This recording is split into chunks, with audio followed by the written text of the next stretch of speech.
Buenas tardes. Muchas gracias a los organizadores, a Julia y a Cristo por haberme invitado a esta mesa. También agradecer a los compañeros, que he tenido el placer de escucharlos primero, ¿no? Agradecerles el trabajo que hacen y la verdad sus exposiciones han sido bastante interesantes. Yo estoy aquí sobre todo como aprendiz, ¿vale? Y la verdad es que he aprendido bastante de ellos y bueno, y celebro este tipo de iniciativas, pues que se dedican a tener una visión poliédrica, ¿no?, sobre estas sociedades y a tratar pues temas que son polémicos, ¿no? Porque no podemos perder de vista que en estas cuestiones pues siempre son controvertidas, ¿no? Desde luego que la disciplina a la que yo me dedico, que es la lingüística, la cuestión del contacto entre lenguas siempre ha sido una cuestión polémica, no solo en Canarias, sino siempre que se trata el contacto entre lenguas, siempre hay intereses, ¿no?, de fondo, ¿no? Y evidentemente aquí no podía ser menos. Yo les voy a hablar en general, como ha hecho un poco la doctora Fregel, voy a hablar un poco en general de Canarias, de cómo voy a hablar sobre la supervivencia del guanche y cómo el guanche entra en contacto con el español, ¿vale? Bueno, lo primero que tenemos que ver cuando abordamos un problema de esta complejidad y de esta envergadura es ver si hay modelos teóricos que puedan ayudarnos, ¿no? O sea, ver lo que han hecho otros investigadores en otras latitudes y ver si hay modelos teóricos consolidados, aceptados ampliamente por la comunidad científica, puesto que de lo contrario pues vamos a estar descubriendo mediterráneos, ¿no?, y seguramente encallando en algún que otro iceberg o algún que otro puerto, ¿no? Entonces, lo primero que tenemos que ver es si hay modelos teóricos consolidados. Tenemos la suerte de que en el ámbito de la lingüística, evidentemente la lingüística siempre ha tratado esto desde sus inicios, pero a partir de los años 50, un lingüista llamado Uriel Weinrich va a consolidar una pequeña teoría del contacto lingüístico basado en estudios de sociedades vivas y de lenguas vivas, ¿no? Este señor pues es el maestro de Labov, que es el padre de la sociolingüística. Este padre de la sociolingüística va a continuar depurando ese modelo y llegamos al año 88, donde Thomason y Kaufman, que son dos lingüistas históricos, pues ya elaboran un modelo bastante completo y ese modelo es el que está vigente en la actualidad. Se ha ido depurando poco a poco, ¿no? Entonces, ese modelo, ¿qué nos dice de la teoría del contacto lingüístico? Bueno, nos dice que evidentemente, como las lenguas son una cualidad humana, pues evidentemente la historia de las lenguas está muy ligada a la historia de las sociedades, ¿no?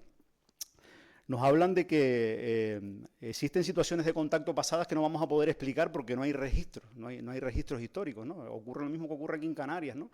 Tenemos muy pocas evidencias en los documentos de cómo fue ese proceso de contacto lingüístico, ¿no? Eso pasa prácticamente pues, en todas las sociedades, ¿no? Históricas me refiero, ¿no? Y lo que dicen estos autores es que los resultados lingüísticos, es decir, los resultados lingüísticos de ese contacto, ese registro lingüístico que queda, nos va a ayudar, ¿vale? Como al igual que los genes ayudan a reconstruir un poco el proceso social que tuvo lugar, es el registro lingüístico el que nos va a ayudar a reconstruir cómo pudo ser ese proceso. Nos tenemos que basar en ese registro lingüístico, en lo que queda de esas lenguas, ¿vale?, que surgen del contacto, ¿vale? Entonces, tenemos unos ingredientes, que son las lenguas fuentes, que están ahí con esas siglas SL, son las siglas de Source Language, ¿vale? Tenemos esos ingredientes, ahí estaría el español, ahí estaría el guanche, y ahí estarían todas las lenguas que contribuyen a la creación de esa lengua meta, que es el español de Canarias, ¿vale?, que es la lengua que finalmente triunfa, que evidentemente es una de las lenguas fuentes, ¿no?, porque pertenece al español. Y hay un proceso social en medio que tenemos que explicar. ¿Cómo lo vamos a explicar? A través de los restos que quedan en ese resultado, ¿vale? Esto es lo que se denomina el modelo retrospectivo. Y lo que nos dicen estos autores, siguiendo las telas de los estudios sociolingüísticos, ¿no?, que siempre se hacen con sociedades vivas y después sus resultados se extrapolan a sociedades antiguas, eso es lo que hizo Labov en su teoría del contacto lingüístico, perdón, del cambio lingüístico.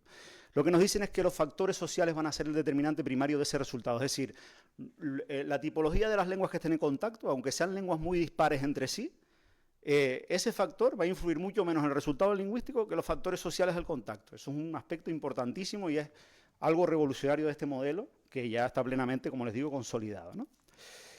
Bueno, ¿cómo vamos a aplicar este modelo retrospectivo al contacto guanche español?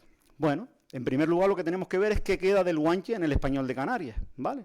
Como les digo, Los testimonios de terceros no nos sirven. Lo que pueda decir un cronista sobre el estado de supervivencia del guanche en determinada fecha, pues es un dato a considerar, pero no es un dato objetivo. Eso equivaldría a que, por ejemplo, la doctora Fregel hiciera caso a lo que decía Berthelot de la supervivencia del guanche, ¿no? Entonces, seríamos guanches todos, ¿no? Entonces, es un poco lo que equivale, ¿no? Ya tiene que irse a los genes, tiene que irse, es un modelo empírico, ¿no? Tiene que irse a los datos que existen, ¿no? Y datos de calidad, ¿no?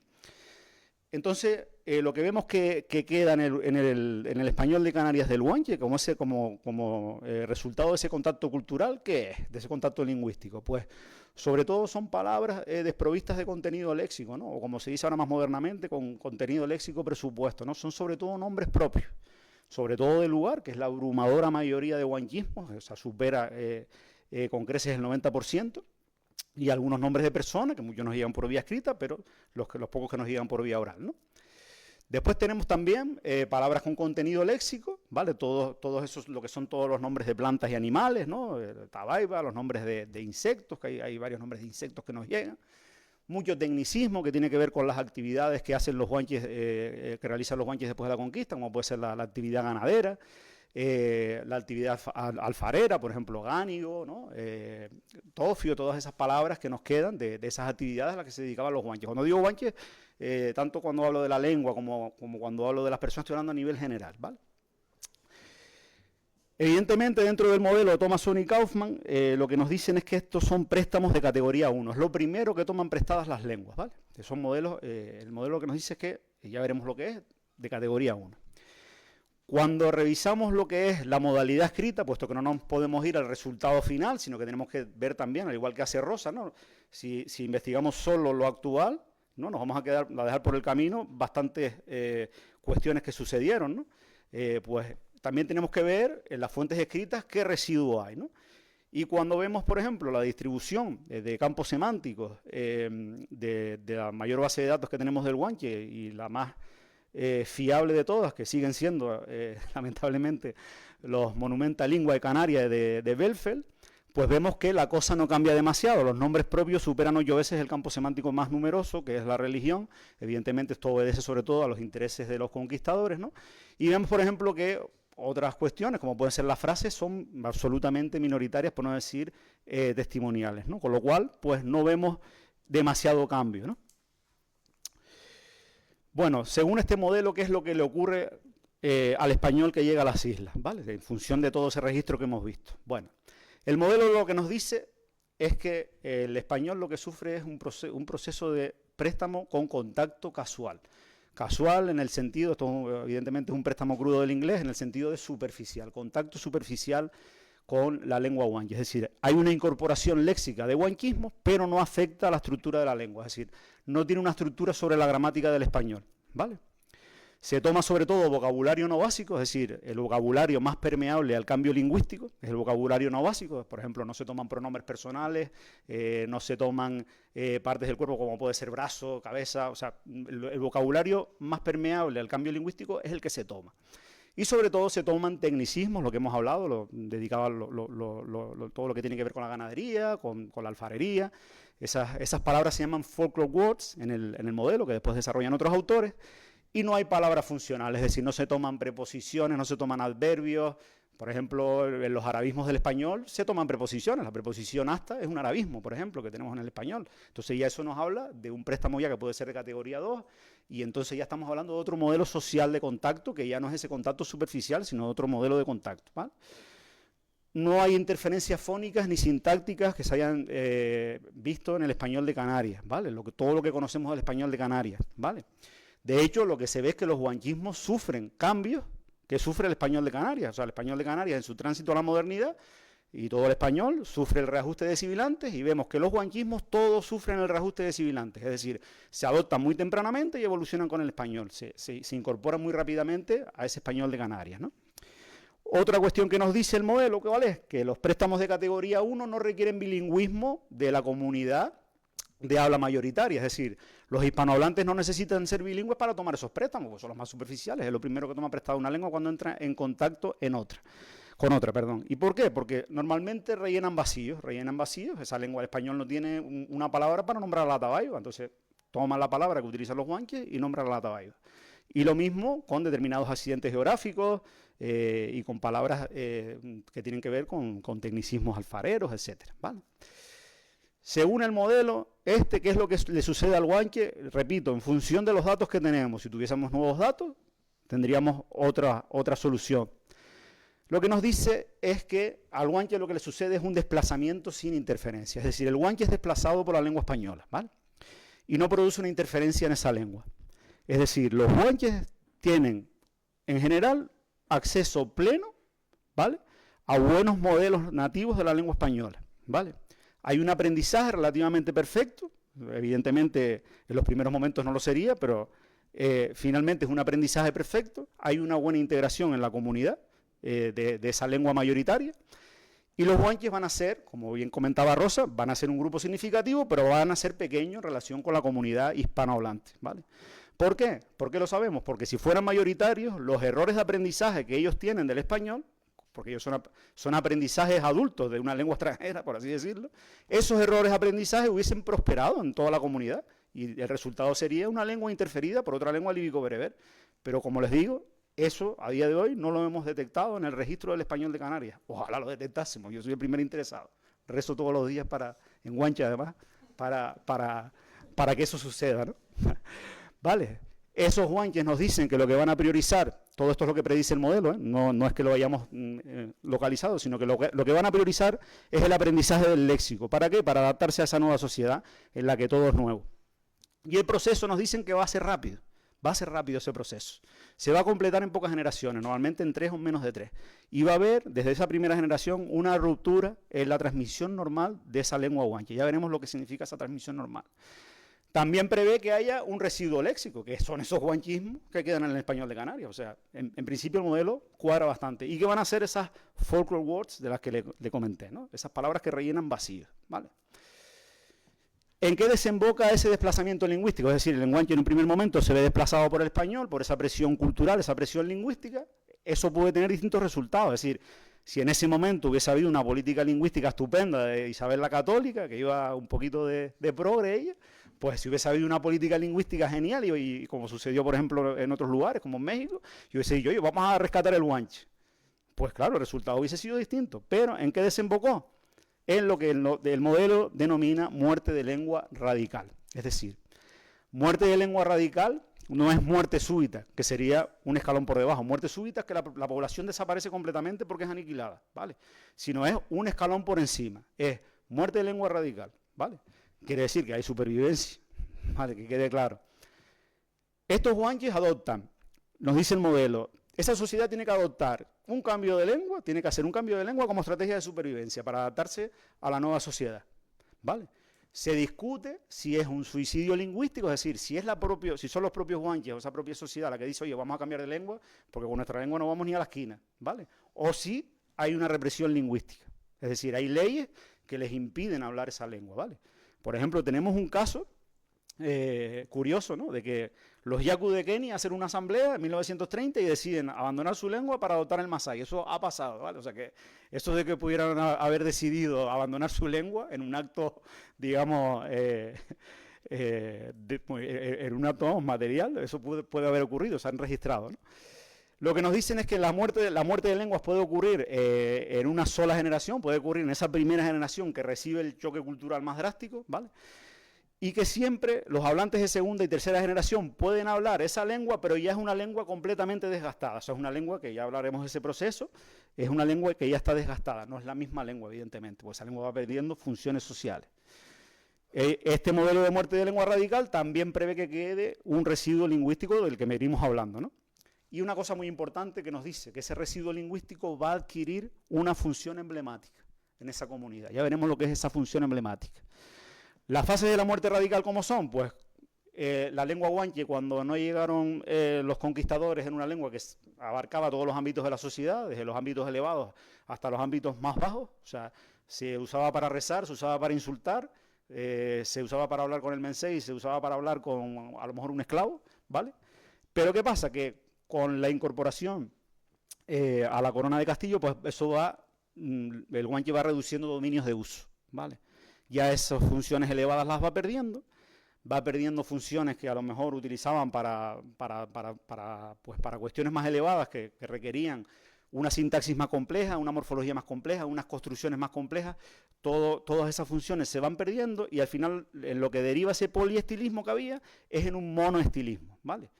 De tal manera que la lengua acaba relegada al ámbito íntimo, no solo al ámbito del hogar, sino dentro del hogar a las conversaciones, digamos, más íntimas, ¿no? Se produce lo que se llama un fracaso en la transmisión. Ya los niños, esos niños de segunda generación, ya el input que reciben de esa lengua guanche no es un input completo, sino es un input fragmentario, con lo cual no pueden construir las reglas gramaticales que había antes, ¿vale? Y la lengua se acaba convirtiendo en un obstáculo para la integración, con lo cual hay una percepción negativa de ella, no solo por el conjunto de esa sociedad mayoritaria hispanohablante, sino por ellos mismos, ¿vale? Hay una especie de estigmatización de esa lengua, ¿no? El modelo nos dice que muy pronto va a llegar lo que se llama el punto de quiebra, o TIP, que es una decisión consciente ya de esas madres guanches, que parece ser, según nos comenta la doctora Fregel, que son la mayoría, de no transmitir esa lengua. Dice, mi niño, tú aprendes español que te va a ir bien, ¿vale? Evidentemente la transmisión del español se considera pues una herramienta de progreso en la nueva sociedad, puesto que con ella pues puedes avanzar mucho más que con el guanche, ¿no? En ese proceso de muerte de lengua radical vamos a encontrar básicamente 3 tipos de hablantes, pero es un bilingüismo muy inestable, no es un bilingüismo estable. Si fuese una muerte de lengua, habría un bilingüismo estable, ¿vale? Si fuese un bilingüismo que durase varios siglos, tendríamos el típico continuum de bilingües, dependiente de la edad, en la que hay digamos, un continuum de competencia. Pero eso no va a pasar, van a ocurrir cosas bastante aleatorias, ¿no? En primer lugar, vamos a tener hablantes oxidados, ¿vale? Son hablantes que empezaron siendo hablantes perfectamente competentes de guanche, pero como esa lengua empieza a perder funciones durante el transcurso de su vida, tienen una lengua completamente oxidada, ¿vale? Y van a evolucionar a hablantes recordadores, lo que se llama hablantes recordadores. Esos hablantes recordadores acaban solamente recordando palabras aisladas y frases fijas, ¿vale? Y transmiten, son los que precisamente transmiten ese residuo lingüístico que nos queda de los guanchismos, ¿vale? Eso es lo que va a suceder. Después es raro, pero también puede suceder, ¿vale? En los procesos de muerte de lengua radical, que tengamos lo que se llaman semihablantes, que no son competentes ni en guanche, ni son competentes en español, porque no han tenido buenos modelos de ninguna de las dos lenguas, ¿vale? Gente que a lo mejor vive aislada, pues a lo mejor esa gente que vivía en las cañadas, que comentaba el compañero Efraín, ¿no? Entonces, claro, esta posibilidad existe, ¿no? Y bueno, aquí el lingüista Leonard Bloomfield detecta un caso de estos semihablantes, ¿no? Que es un indio americano que se llama White Thunder, que es semihablante de Menominee, es decir, habla esa lengua y habla el inglés, pero de manera muy pobre, ¿no? No se le entiende de ninguna de las maneras, ¿no? Entonces, ese tipo de hablantes también puede ocurrir, ¿no? En un proceso de muerte de lengua. ¿Cuántas generaciones puede durar? Lo que les decía, en una sola generación puede morir esa lengua, ¿no? Y a las segundas y las terceras generaciones, como no reciben buenos modelos, pues ya se convierten en semihablantes o en recordadores, ¿no? Este testimonio de Spinoza es un testimonio que se repite mucho cuando uno ve otros estudios de muerte de lenguas, ¿no? Como por ejemplo esos guanches viejos, que serían a lo mejor de segunda, tercera generación, pues ya ven que divulgar todas las cuestiones relativas a sus costumbres, pues es menoscabo de su nación, ¿no? Como dice él, ¿no? O sea, eso lo que revela es una estigmatización de esa lengua. Esa lengua ya está en un proceso de depauperación ya, ¿no? Y ya pues no tiene, digamos, buena prensa, por así decirlo, en esa sociedad, ¿no? ¿Para qué sirve este residuo lingüístico? Pues como les decía antes, ¿no? Y lo prevé el modelo, ¿no? Este residuo lingüístico se emplea como emblemas, ¿vale? ¿Qué son los emblemas? Pues los emblemas son símbolos sociales que utilizamos para mostrar una solidaridad de grupo, ¿no? Y mostrar una competencia con un grupo antagonista, ¿no? Por ejemplo, se me ocurre, pues, por ejemplo, la gente que lleva el pañuelo palestino, por así decirlo, ¿no? Si yo llevo el pañuelo palestino, ¿no? Yo estoy manifestando una solidaridad de grupo y también frente a otras personas que pueden estar en contra de mi ideología o de mis intereses políticos, también estoy manifestando una frontera, ¿no? Una frontera hasta cierto punto étnica, cultural, ¿no? Pues esto es lo mismo, estos emblemas lingüísticos se van a emplear para crear fronteras culturales, ¿no? Lo que pasa es que estos emblemas lingüísticos siempre van a estar sometidos a un proceso de reelaboración histórica, ¿no? Si ustedes recuerdan a Yasser Arafat, llevaba pañuelo palestino en la cabeza, pero claro, si nosotros no vamos a llevarlo en la cabeza, lo vamos a llevar alrededor del cuello. Hay un proceso de reelaboración simbólica ahí, ¿vale? Yo tengo que adaptarlo a mi cultura para que el otro me entienda también, ¿no? Pues evidentemente estos símbolos lingüísticos también sufren un proceso de reelaboración simbólica, con lo cual también suponen una culturación antagonista. No van a ser nunca puros, ¿no? Esos guanquismos de hecho no lo son palabras ya que pertenecen al español porque ya son préstamos, ¿no? Van a activar fronteras étnicas haciendo uso de esos guanquismos de manera estratégica y puntual, es decir, no es que vayan a activar una frontera étnica durante siglos, no, para determinados intereses. Esas fronteras étnicas y esa activación de esa frontera étnica puede activarse y desactivarse, es decir, puede aparecer de repente en un pleito de naturales un siglo después, por ejemplo, por ponerles un ejemplo, o puede aparecer con la literatura canaria barroca, por así decirlo, ¿no? Y otra cosa importante es que son susceptibles de apropiación de toda la comunidad, es decir, cuando viene un tercero, la comunidad entera, esa comunidad hispanohablante del español de Canarias, va a utilizar esos emblemas también para marcar una frontera étnica frente a un tercero, ¿no? También esos emblemas se pueden refugiar en géneros rituales, como pueden ser rezos, canciones, ¿no? Que es un poco también lo que recogen los últimos cronistas, que bueno, se discute si son auténticas o no, pero bueno, por lo menos Espinosa recoge algunos rezos interesantes, ¿no? Que yo creo que son verídicos, ¿no? Después ya el tema de las endillas y eso pues ya es otro debate, ¿vale? ¿Dónde podemos ver ese uso de emblemas? Pues en la toponimia guanche, por ejemplo, esos conquistadores canarios, esos conquistadores de los bandos de paces que participan en la conquista, se ponen apellidos guanches, ¿no? Y muchas veces tienen el nombre de bandos, ¿no? De bandos que, bueno, un poco lo que apelan es a ese deseo de parangonarse, ¿no? Con los conquistadores y también ser beneficiados por sus servicios, ¿no? Y también lo vemos en la toponimia, de hecho, donde más toponimia vemos en cuestión de densidad es siempre en los bandos de paces, ¿no? En todo lo que son los bandos colaboracionistas, ¿no? Y siempre asociados a pugnas territoriales, puesto dada la estrecha relación que hay entre la toponimia y el territorio. Si las cosas hubiesen sido distintas, ¿qué hubiese pasado? Es decir, si no hubiese sucedido las cosas como son, o como vemos que son en función de los datos, ¿qué situación hubiese sucedido? Bueno, si hubiese habido una marginalidad total, es decir, ningún tipo de entendimiento entre los castellanos que llegan a Canarias y los guanches, sino solamente enfrentamientos, ¿vale? El resultado sería un monolingüismo efímero, es decir, esas sociedades guanches serían monolingües y ahí no habría nada, no habría ni rastro en el español de Canarias, ¿no? Eso pudo haber pasado a lo mejor entre los alzados, entre los bandos de guerra, ¿no?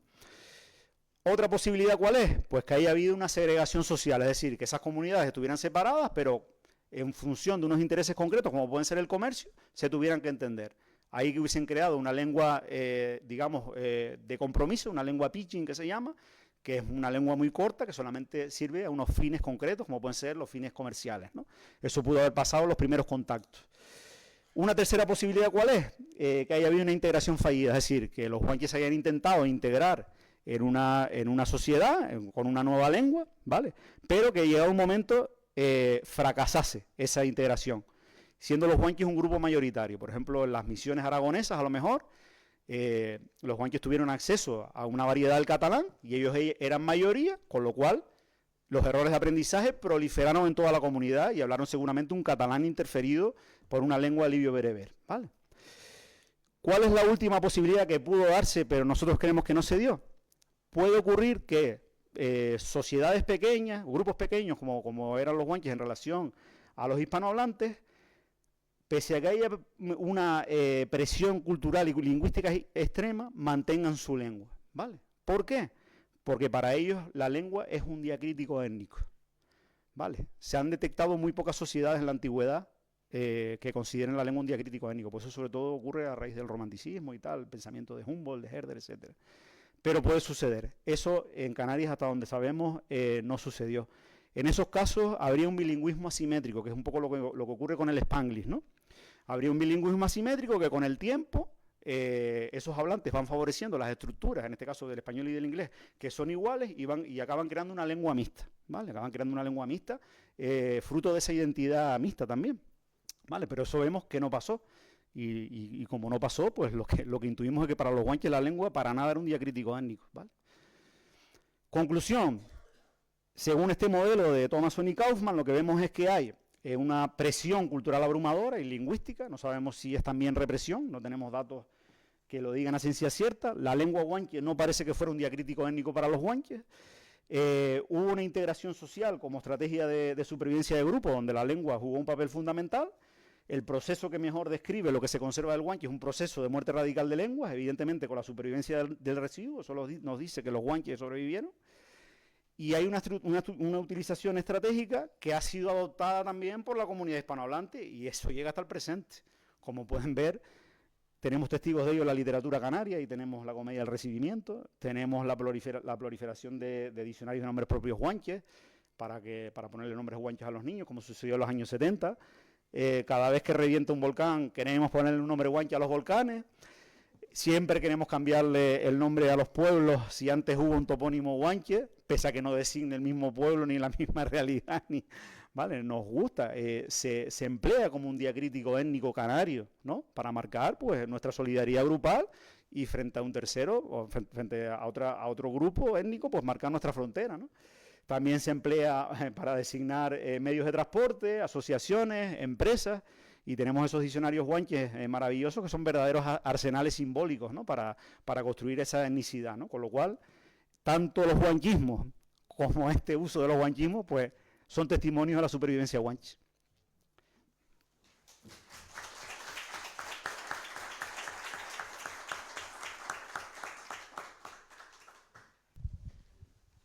Bueno, muchísimas gracias a los cuatro. Media hora de descanso y vuelvan preparados con preguntas.